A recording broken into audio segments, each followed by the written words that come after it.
What's up? It's me, Riley Knight, and it's him, Simon Gertzen, and we are about to bring you live coverage of the next round here at Pro Tour Dominaria. We couldn't be more excited because it is time to get underway with Day 2 Standard. It's my understanding that the players are in readiness down to the feature match area. Let's not waste any more time. It's time for the next round here at Pro Tour Dominaria.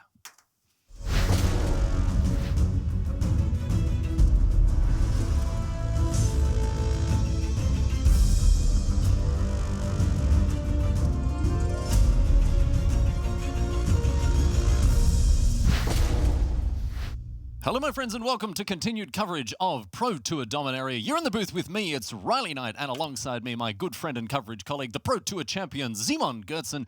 Guten Tag, mein Freund. All's well with you, I trust.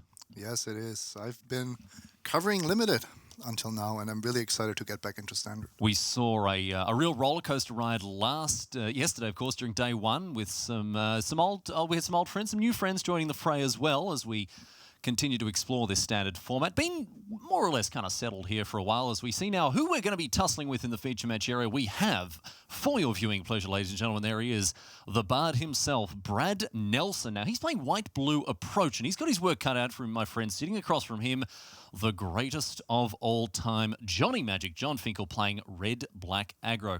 Now, Simon, both these players are at 9-2, a very, very defensible record heading into into Day 2. Yes, but at the same time, if they lose 2 more rounds, they are not very likely to be able to make the top 8. So every win counts here as we are entering the standard portion. 5 more rounds for these guys. Looks like old Bard Nelson's kept a pretty land-heavy hand, which isn't always the worst thing in these heavy control decks. And obviously it looks like Nelson, Finkel will be looking to punish that early on, and he's going to do that here with the Heart of Kiran. Yes, he doesn't have a third line, but he doesn't really need to. 7 power on the board. And already swinging here quite difficult cards for blue-white control to handle. Really nice piece of action here from Brad Nelson as he takes out that Scrap Heap Scrounger. Doesn't need to be attacking for seal away to get the job done, and that's the exact answer you want to something like a Scrounger there.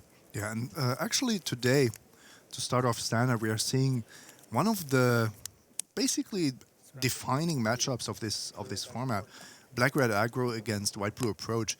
These are definitely 2 tier 1 decks. And okay, Brad Nelson has put Approach of the Second Sun into his deck, but ultimately it is a blue-white control deck that is, of course, playing 4 Teferis. Cast out an important piece of instant speed technology for Nelson here, but he's also got Settle the Wreckage. We'll see how he wants to continue to navigate here. I imagine that he's going to have to do something to stem the bleeding because he is under a lot of pressure.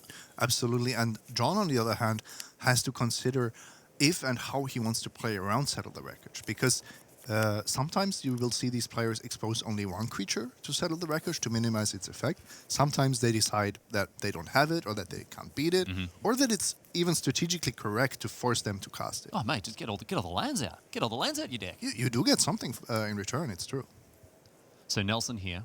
Interesting position that both of these players occupy in the larger story of Magic here, because Nelson, widely considered one of the best, if not the best standard player of the modern era, facing off against, well, widely considered to be the greatest player of all time. I know which horse you'd bet in a historical setting, but this matchup is interesting beyond the cards here, Simon. Absolutely. I think this is the Pro Tour for Brad Nelson when we consider that it's later on in the format. So standard innovation, understanding standards developments over time is really rewarded here. I think that's great for Brad. On the other hand, as you said, John Finkel may be the most talented player to ever touch Magic cards. So what Finkel's done here is played a Goblin Chain Whirler, crewed up the Heart of Kiran, and sent in the Clowns. But Nelson, with that Settle the Wreckage, getting himself a tiny little 2-for-1 here. How important are those 2 extra lands here for Finkel? I think John really did that intentionally. He knew that if Brad didn't have Settle the Wreckage, he was almost winning on the spot. And if he did, that he would be ramping up to Glorybringer. So I kind of like the position that John has put himself into. So we see now Glorybringer is going to eat up that cast out that Brad Nelson's been sandbagging for a while here, but he's still taking 3 from the chain whirl, and Nelson under the gun. He needs to find something, and he needs to find it fast. Looks like all he's got is a land and a couple of cast outs in hand. So Nelson is going to have to find some action here because Finkel is not letting up.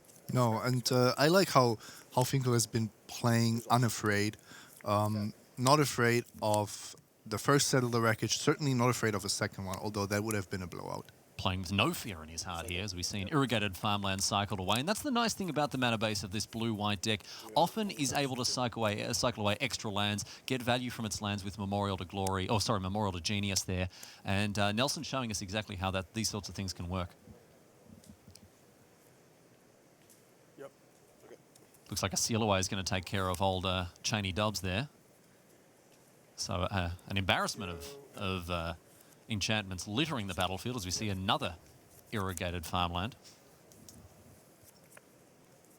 This is exactly the point where the white-blue control deck is starting to take over. Having stabilized on 8 life, facing only a single creature, and most of John's creatures are in exile, so Scrap Heap Scrounger not as much of a threat as in other games. Oh dear, as Finkel points a lightning strike straight at Brad Nelson's scone. That's 3 damage going upstairs. Unlicensed Disintegration active in hand here. Finkel is getting close to burning Nelson out, but another cast out means that this Scrap Heap Scrounger is under a bit of pressure here, and this is the perfect answer to these graveyard recursion threats. Exactly.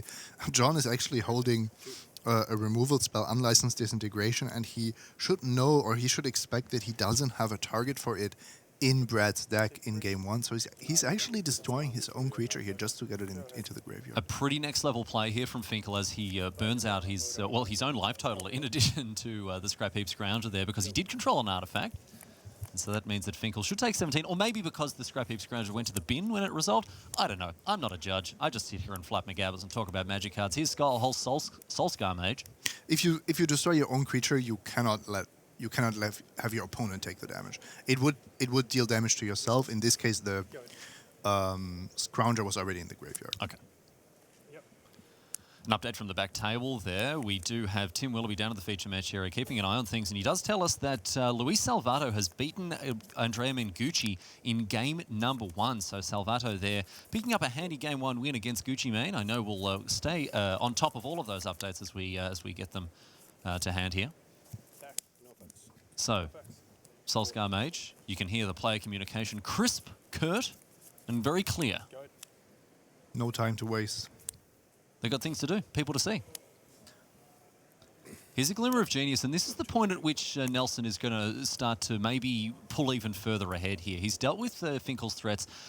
Well, is it fair to say clumsily? It hasn't come together the way that he's wanted it to necessarily, but he's turning the corner. A bit more slowly than maybe he would have liked, yes. But now he got off a Settle the Wreckage, a 2-for-1 if you don't count the lands earlier. This was the first glimmer of genius, and those usually find more glimmers, or he will be able to remove all of his creatures at some point, sacrifice Memorial to Genius. He's the heavy favorite here, but 4 life is something that John might be able to deal with. Yeah, run lightning strikes here. Actually, no, he can't do that. He's only got 2 in his deck. But still, John Finkel, if there's anyone who can do it, it is going to be him. But Teferi, the hero of Dominaria, one of the marquee cards, joining us with the release of Dominaria, and one of the main engine cards of any white-blue control strategy here, Simon. Yeah, and John drawing another Unlicensed Disintegration. So the writing is on the wall here.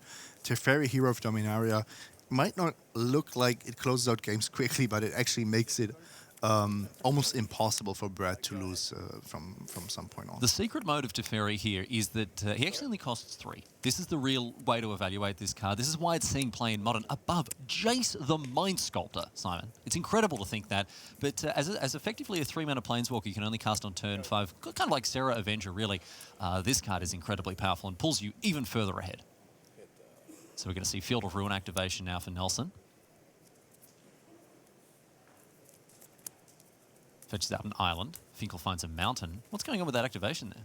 I'm a little bit surprised. It doesn't seem like it's a super relevant activation there. I was actually expecting Brad to sit on that Field of Ruin just because you have the synergy with Teferi's -3.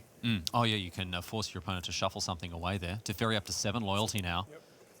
As you mentioned, Simon, the writing on the wall seems like forever since John Finkel's had a good day here, because he is not having a great time now. Nelson at 4 life, and for newer players who may generally see the life total as something of a scoreboard, this is going to go some way in showing you that that's not the case here. Nelson's so far ahead. Can you explain why that is, Simon? Yeah, he's actually discarding Fumigates here because he has too many cards in hand.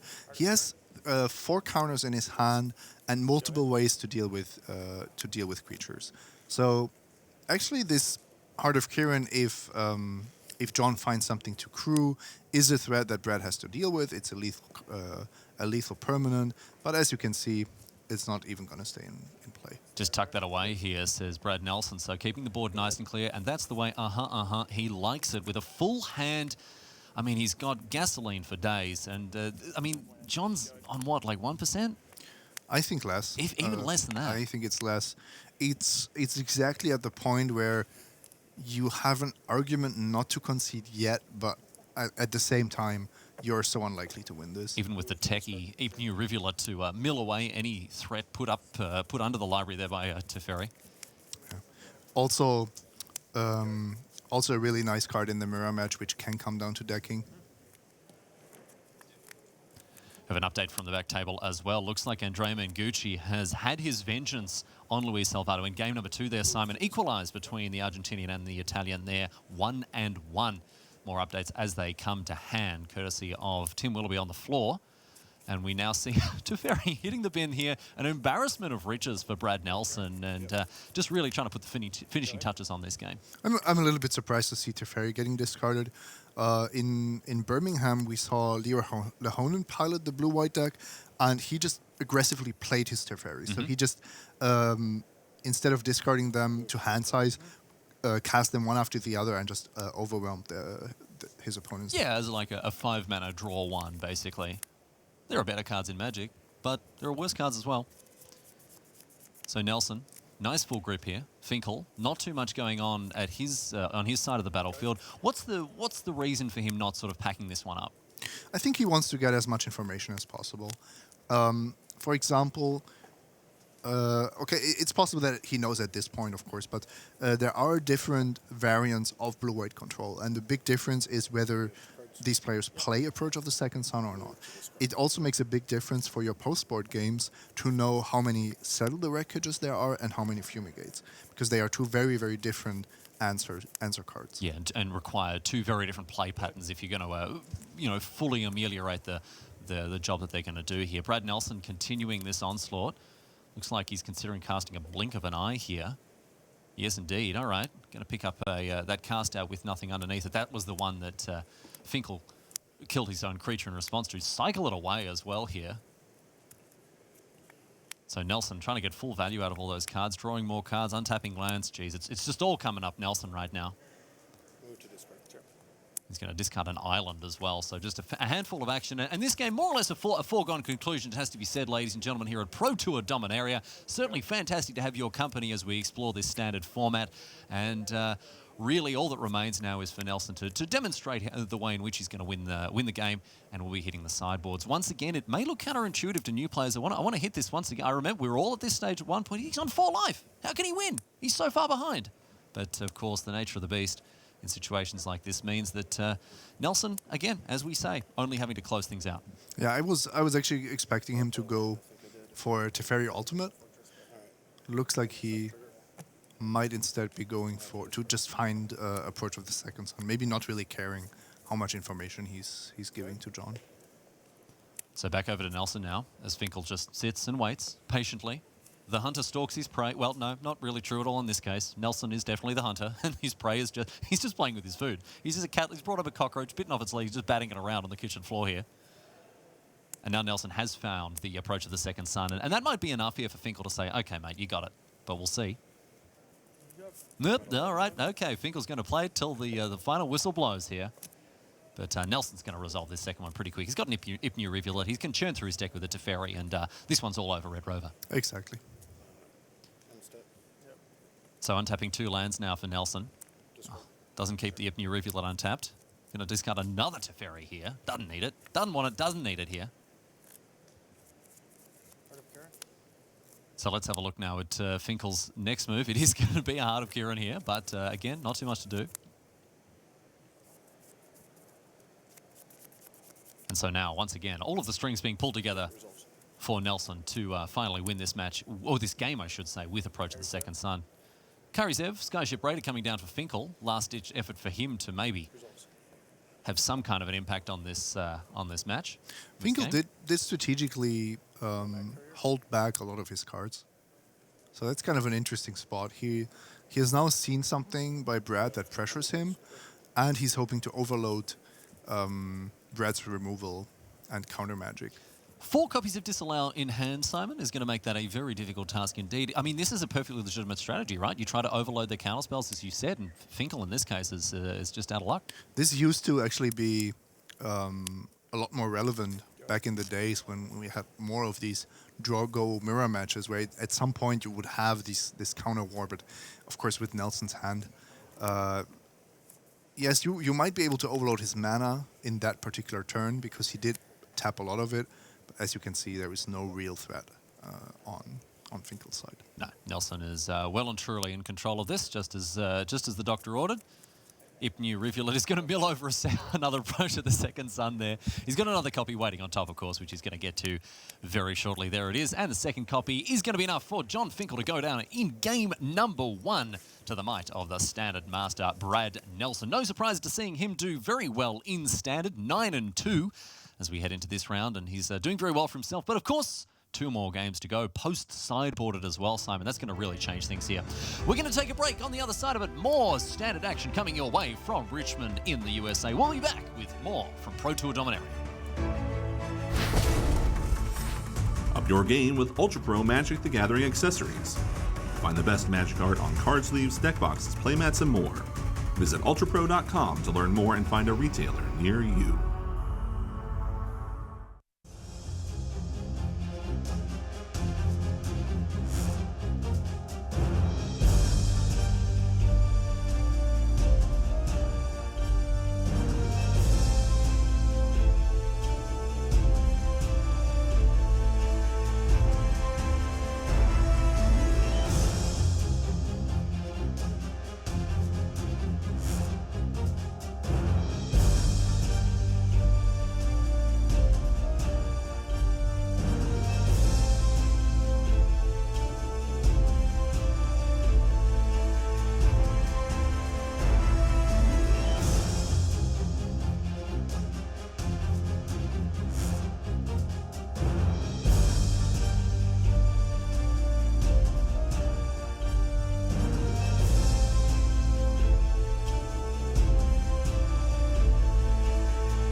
Hello, my friends. Welcome back to continued coverage of Pro Tour Dominaria. In the booth, it's me, Riley Knight, and him, the Pro Tour champion, Simon Gertzen. Simon, great to have you along now as we head further and further into this Standard format. We've seen 3 rounds of draft today, and now it is time for Standard. We're going to check in and, well, see what else is going on around the traps in our feature match area. Some huge names down there, as you can see. It's not only Finkel and Nelson there. We've also got Andrea Mengucci, Andrew Cuneo, Luis Salvato, Ken Yukihiro, Owen Turtenwald, you'll spot there. He's facing off against Kevin Jones. And all of these players still well and truly in it to win it at 9-2, 9-1-1, and so on. And this is where it counts. You're making that deep run towards the top 8. We do have Tim Willoughby standing by on the floor for an update. Tim, what's been happening down the feature match area? Well, there's been a whole bunch of players searching for Azcanta, Riley, and quite a lot of them have been finding it. We have Luis Salvato up against Andre Mengucci. He had the early search, while Mengucci had a lot of land in game one, picked up a quick game one, but Mengucci still within the first 10 minutes of this round able to hit back, and in this third game he has already got a Glory Bringer in play, so he's got the ways of beating down on the control deck on that matchup. Owen Turnwald, between Pia and Chandra and Heart of Kieran, he assembled the full family to be able to take down game one against Kevin Jones. And then on the back table, that's where we have Andre Cuneo playing blue-black control up against Ken Yukihiro, who was able to deal with a large amount of the threats coming from Ken and ultimately close things out in game one, at least, with a torrential Gearhawk. Thanks so much for the update, Tim. We'll check in later with what's going on the floor, I'm sure. But as you can see, players shuffling up and getting ready for our next round. And we're going to check in with Finkel and Nelson as soon as they are ready to go. Quick look at the sideboards for these two players here. Simon, is there anything that really catches your eye as Slam Dunk includes for post-board games? Yes, absolutely. Maybe not surprising, but definitely relevant for duress. On John Finkel's side of the sideboards. This is the card that really changes this matchup because you can snatch counter magic out of Brad's hand, but also the all-important Settle the Wreckage. Going to be a very important way for Finkel to ensure that Nelson isn't able to take over the game in the way that we saw. I mean, Nelson didn't cave, didn't fold to the early pressure there. He managed to keep his snoot above water, and at the end of the day, was able to ride out this wave of card advantage, counter magic, and what have you. So duress, a very important way for Finkel to prevent that from happening, as you said. Yes, and we know that both of these decks are tier 1 decks in this new standard format. I would go as far to say that white-blue is favored in game 1. As we saw, it stabilizes high enough that it can take over the game, but then after sideboarding and being on the play, the red-black aggro deck can really take down game 2 with relative ease. Of course, that doesn't always happen, but it is certainly favored. I'm at 15. Goblin Chainwheeler coming down, crewing the Heart of Kieran, and Nelson knocked down to 15, but a seal away once again, running it back here, Nelson, with the enchant removal here. And as you mentioned there, Finkel's deck, we call it red-black aggro, a very aggressive take on the archetype, Simon, but also not the blazing fast aggro deck that we've seen in days of, for example, Ramunap Red. Absolutely. It is actually after sideboarding more of a mid-range deck that is trying to disrupt also what the control deck is doing. And Brad smartly has these negates, at least one in the main deck, some more in the sideboard. And he knows that there will be a lot of non-creature threats coming from John's side. Look at this. I mean, Finkel now, don't worry about non-creature threats. He's going to get in with this Heart of Kieran by the look of things. Going to leave the Glory Bringer back at home. The Dragon jumping behind the wheel. But a blink of an eye is a nice tempo play here for Nelson. Buffering that life total. Still got a Dragon to deal with, however. Yeah, didn't have Teferi mana there. Irrigated Farmland coming in tapped. Also tapped now is this Glory Bringer hustling across for 4. Nelson down to 11. And the pressure continues now with Finkel deploying a Heart of Kieran. And it looks like a Scrap Heap Scrounger joining the party as well. Yeah, it's really quite interesting. This is once again this crucial turn where Brad is allowed to cast Glimmer of Genius to pull ahead. This is certainly not a board where you can just slam Teferi, at least that would be very surprising. But Brad has to find something here like a Settle the Wreckage. Looks like he's sending 2 cards below deck, Simon, here. So hopefully he can find what he needs off the top if he's wanting to press forward. Representing weakness here a little bit, I think he's already holding Settle the Wreckage. And we will have to see, how does John actually play around Settle the Wreckage? Does he respect it, or is he all in on just dealing as much damage as possible? John Finkel on an effective 0 cards in hand right now, holding just the lonely Heart of Kieran. Nelson, on the other hand, is holding, well, a fair bit of action, but once again, as you said here, Simon, he's going to have a tricky time leveraging the maximum advantage out of all of these cards. And he is going for the hyper-aggressive Teferi. Like I said, I was not expecting him to slam that down, but he decides that having that Planeswalker on the battlefield, effectively costing 3, as you mentioned, is worth it. And it puts John at an even tougher spot, considering how to organize his attacks here. That could make a big difference. the Chain Whirler's trigger actually means that it's much, much easier to deal with Teferi. This means that Finkel only needs to send one of those 4/4s the way of Teferi, and it means that it's going to put more pressure on Nelson's interaction and disruption here. We know that Nelson does have a Settle the Wreckage. He's unable to cast it, of course, and that means blink of an eye sends the dragon packing. But did John maybe just attack Brad with... Yeah, Brad. John just said, all on you. You can keep your Teferi. I will try to kill you. Going straight upstairs. I like this. I think he's punishing Brad for that investment into Teferi. Yeah, just trying to make that card irrelevant now as we see Teferi go upstairs. That's going to buffer the mana that Nelson has to work with. And we do have an update on our back table. Sorry to interrupt you there, Simon. Very quickly, I can tell you that Owen Turtenwald of the Peach Garden Oath has got up in game number 2 against Kevin Jones. A straight set victory for the Ultimate Guard team member there. Owen Turtenwald beats Kevin Jones 2-0. Has been a pleasure to watch Owen play today. Looking forward to doing that again. I have to agree, and I've got something else to say about that. I'll let you finish your point, but I do want to get back to Turtenwald in just a minute. Yeah, my point was that now every single duress is a real threat because suddenly you're sitting there with 4 mana untapped and a Settle the Wreckage, and your opponent taps a black mana and suddenly you're dead. Turtenwald has made very obvious and very demonstrable attempts in recent times, and very successful attempts, I should say as well, to demonstrate sportsmanship and demonstrate a deep and abiding respect for the game. And I do want to draw that to people's attention. I've stood behind him more than once in the feature match area this PT. He is really very determined to make a positive name for himself. I don't think that should be ignored. Back now to Nelson here, who again is under a lot of pressure on just 3 life after picking up game number 1. Here's a Settle the Wreckage, however.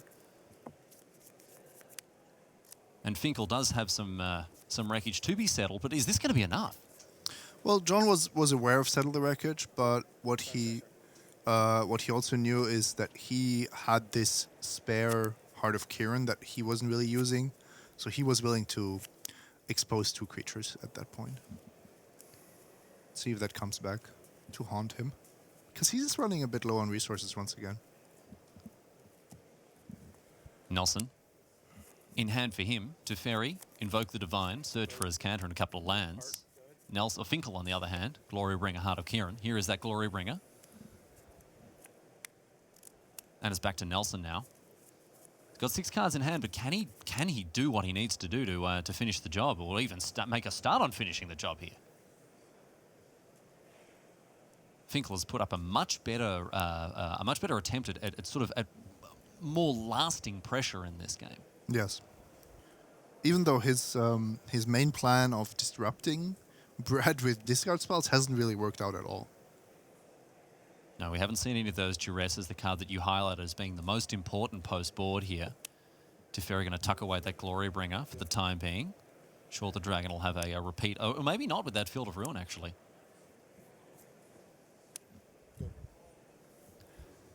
Continue now from the back tables on our 4th feature match table there between Andrew Cuneo and Ken Yukihiro. We've got blue-black control facing off against black-green ramp respectively, and it is all tied up 1 game apiece. So the American winning game 2 handily against the Japanese player. Cuneo, Yukihiro, 1-1. Finkel massaging those temples. That's that classic Finkel look there.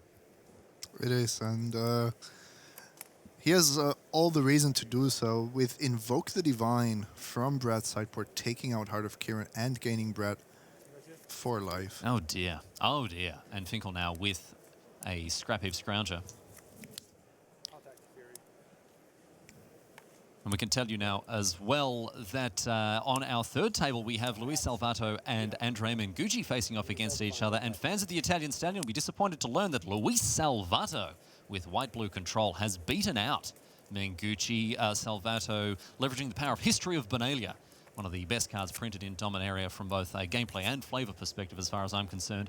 And well done indeed to the Argentinian who improves now to 10-2, Simon. Very impressive, just straight after his Pro Tour win. So, Brad Nelson finds Azcanta, sunken below the waves there. The expedition has been a success. We'll see now what Nelson's next move is. It's going to be another copy of Teferi. Is he beginning to pull himself further and further ahead here. Yeah, the writing's on the wall once again Once with again. Teferi and Ascanta playing so well together. Stop writing on the wall, Brad. We've told you, mate. Use your crayons on your paper. John did draw a Glory Bringer despite Brad sacrificing Field of Ruin to shuffle his library. Just easy. Easy game. So it's going to be a way here for the American superstar to continue to put pressure on his opponent, but Nelson is just, I mean, he's at that corner, right? He's at the corner. He's got he's got Google Maps out, and he's going, this is where I turn. Right. Absolutely. I And this is understand. the point where John says, I will attack you for 7. Do you have it? And Brad just says, I do. Settle the wreckage. So unfortunately for Finkel, his wreckage continues to be settled here. Nelson is not going to be able to activate Ascanta just yet, but he does have an active Teferi. He does have an Ascanta. He can now start activating twice a turn, Simon. Yeah, for those that haven't seen this, what you can do is you can activate Ascanta in your own turn. And at the end of turn, Teferi's trigger allows you to untap 2 lands, one of them being Ascanta. And that's effectively 3 cards per turn. So 4 cards off the top, and I tell you what, look at this, a plethora of choices. Another settle the wreckage here for Brad Nelson. No way, no how, he says to John Finkel. You're not getting through again, my friend.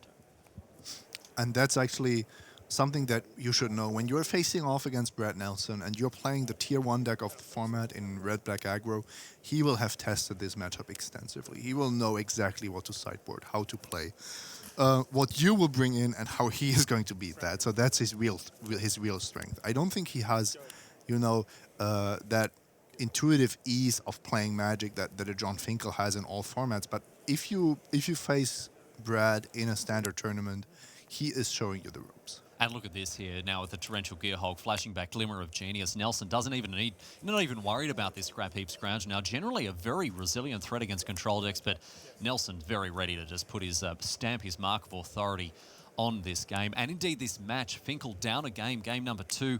And Nelson stabilized at 7 life, and it's once again just a matter of him putting the pieces together, Simon. Beautiful use of his sideboard cards. Torrential Gearhulk is a sideboard card. We mentioned the Invoke the Divine, and even Negate being super good in this post. Oh, Negate is just the best sideboard card of all time. And it's actually well positioned to be a main deck card in the current metagame because aggro decks are playing non-creature spells. That's true. Heart of Kiran, yeah, for sure. Snag that with a Negate. Chandra, Yep. Karns. You will find targets for your negates. Just get them. 4 of every deck. Main, Deck. not quite. When you're but sitting down to write a deck list in Standard, start off 4 Negate, easy game. Get it done. Here we go. Nelson's doing exactly that now. 6 mana. And we're going to see him continue to just really get it done here with and a Walking Ballista, another card that's coming out of his sideboard there. Yeah, I wouldn't say that is a card that is exceptionally good at beating up red-black aggro, but at the same time, if you can maybe kill off some of these smaller creatures like a Bomet Courier, that's probably quite valuable. And a seal away coming out of Nelson's absolutely stacked hand. A lonely 1-mana 1/2 coming down as we see the Walking Ballista up to 4 counters, and Nelson he doesn't look worried. He does not look worried. There's no reason for Finkel to concede here. There's no time considerations for him trying to, win this game somehow and go to game number 3. Well, he doesn't have to concede because he's just dead to this Walking Ballista. And that's the way that it goes there. Brad Nelson picks up the win of the game and indeed the match. Congratulations to the People's Bard taking it out for Team Rock and Roll there. Well, more specifically, Team Genesis, I suppose. They'll be very happy to see him doing so well, making such a late run. It is not too late, however, for John Finkel, an Ultimate Guard. He's still in with a sniff of it. If he loses one more match, then he will be looking at tiebreaker math, and I'm sure that he wants that top 8 more than most people in this room. He's thirsty for more. We'll head over now to our second and final table in the feature match area. It is Kevin Jones facing off... Oh, excuse me, sorry. It's Andrew Cuneo facing off against Ken Yukihiro. Ken Yukihiro, of course, fresh off a top 8 at the last Pro Tour rivals of Ixalan, playing... Well, the people's champion. He was playing Black Red Hollow One. And here as well, he's playing a very unusual deck. We're calling it Black Green Ramp, and it is a ramp deck. It also has a bunch of planeswalkers. I did a deck tag with Ken, so if you haven't seen his deck, we will play that for you, and it is something to behold. We are actually going to be able to show that deck tech right after this round. Very pleasing for those of you who haven't got across that just yet. You'll be able to see what the Japanese master is all about here. And right now, what he's all about is smashing face with Cuneo at 6, facing off against Carney T. Carnage Tyrant, one of the premier anti-control threats. And Cuneo, well, Mr. Gainsay himself, he's not looking too pleased about it. Well, there are a few players on the Pro Tour that have really embraced the control spirit, and I think Andrew is one of them. So Carnage Tyrant is a foil to what he's generally trying to do. So we've got a cast down targeting that Torrential Gearhulk, negate targeting cast down of Vraska's Contempt. This flurry of spells ultimately means that Ken Yukihiro is going to take it out as that Carnage Tyrant gets across uncontested and wins it for the member of Team Musashi, the inaugural winners of the Pro Tour Team Series, and it looks like Yukihiro well positioned to... oh, smells that top 8 on the win there, Simon. That is just about that now for coverage of Live Magic of our 12th round here. As we bring it back to the booth now, Riley Knight joined by the Pro Tour champion Simon Goetz. And it's been great to have your company throughout this round, and we're hoping to have it for the rest of the afternoon as we head closer and closer to that top 8. Right now, however, we've got to go to a break. On the other side of it, we'll be checking in with Ken Yukihiro. You're not going to want to miss that. We'll see you back here in Richmond very soon. It doesn't matter if you're from Japan or Switzerland or South Africa. I travel a lot. One of my joys in life is traveling. I go all around the world, and everywhere I go, every corner of the earth, there are Magic players. And no matter what city I go to, I go and visit a game store, I sit down, play some games, meet some people, and we are speaking the same language together and have the same kind of stories. What else is like that?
there, welcome back to the news desk. Maria Bartholdi and Rich Hagen here at Pro Tour Dominaria.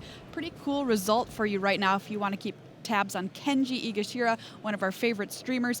Just had a matchup against one of the greatest to play the game of all time, Kai Bude, down on our floor, and he won. So Kenji is at 7-5, which is a pretty good place to be if Kenji can keep winning out. Just kind of an example of one of the cool things that can happen when you make it to your first Pro Tour. Yeah, fantastic stuff. But obviously at the sharp end, the big number is 4. 4 is where you end up knowing if you lose that many, it's not really in your control anymore whether you make the top 8. So for the players who were having 3 losses in that last round, 8 and 3s coming back in, they know they need to sort of run the tables pretty much. So you got people like Andrea Mengucci is at 9-3, John Finkel 9-3, Peter Sahurek 9-3, Ken Yukihiro, Yuki Takemura, all at 9-3. They really don't want to lose again, or again, it's out of their hands. So that's kind of where we are with the 4 losses. Just remember, number 4, that's where things start to become an issue. All right, well, our reigning champion of the Pro Tour, Luis Salvato, is on the floor with BDM. Thanks, Maria. I'm here with Pro Tour Rivals of Ixalan champion, Luis Salvato. Luis, just going to run it back this weekend? Well, I hope.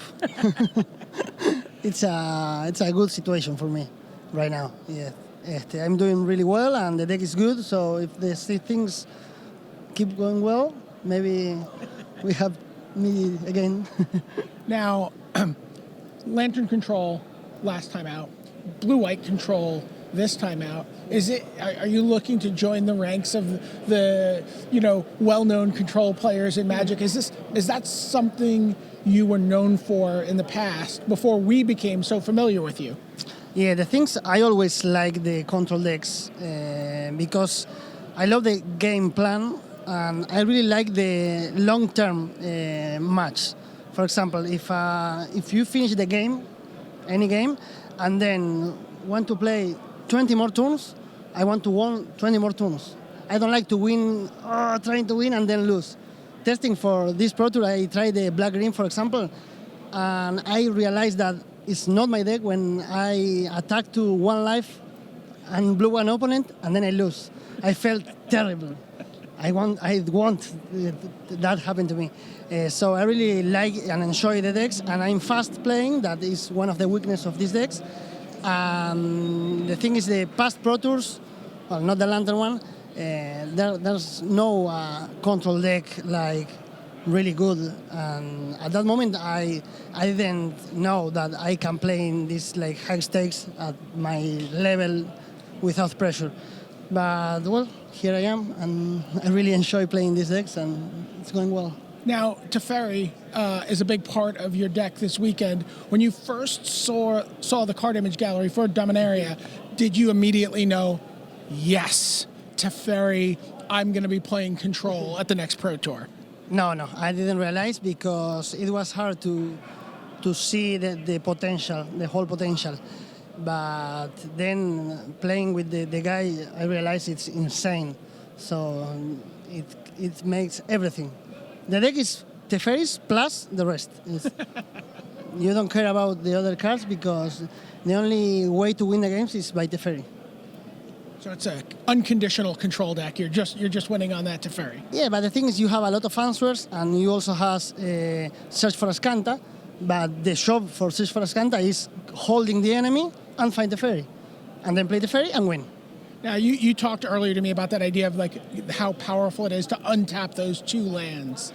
What does that do for you in this deck? What does that represent when you untap those lands? What could you be doing?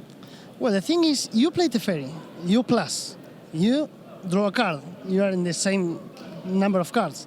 Then untap 2 lands, and then they need to kill a 5 loyalty planeswalker. So he needs to deal with your 2 mana spells that you have a lot. And you have the bones, for example, that is insanely good because even if you lose the card, you gain tempo, and sometimes you pay 4 and make Cryptic Command. Even when the games go long, untap lands, you can easily activate Ascanta 2 times, or even in 7 lands, play Teferi, untap, and have the settle. And even sometimes you play 4 Teferi, on 5 you can play the Teferi, deal with a threat from your opponent, And loyalty 1, attack and die, but it's 1 by 1. You gain time, and you draw the second copy, and the third copy, and if they kill, the fourth copy. You can see he's very, very happy playing this deck, and why wouldn't he be? He's sitting here at 10-2 with just a few more rounds to go before potentially a third Pro Tour top 8. Great news, Maria. I'm ready to call it. 12 rounds done. I've got it. The prediction is the final will be a Teferi Mirror, Brad Nelson against Luis Salvato. So, just letting you know, mark your card. Tomorrow afternoon, that's how it's going to be. Well, if you know that much, Rich, who wins? It's a Teferi Mirror. They're still playing. In the future. Okay, thanks, Rich. You're welcome. Just to let you know. I'll mark that in. Yeah. Well, one of the things that's so cool about the Pro Tour is all the players from around the world who come together here to play. But one of the problems sometimes is a language barrier. However, we've worked out something pretty special for this deck tech with Ken Yukihiro. He's on Team Musashi, his 4 Pro Tour top 8s under his belt, still live for the top 8 actually at this tournament. So big thank you to the Japanese coverage team for helping us out with this deck tech.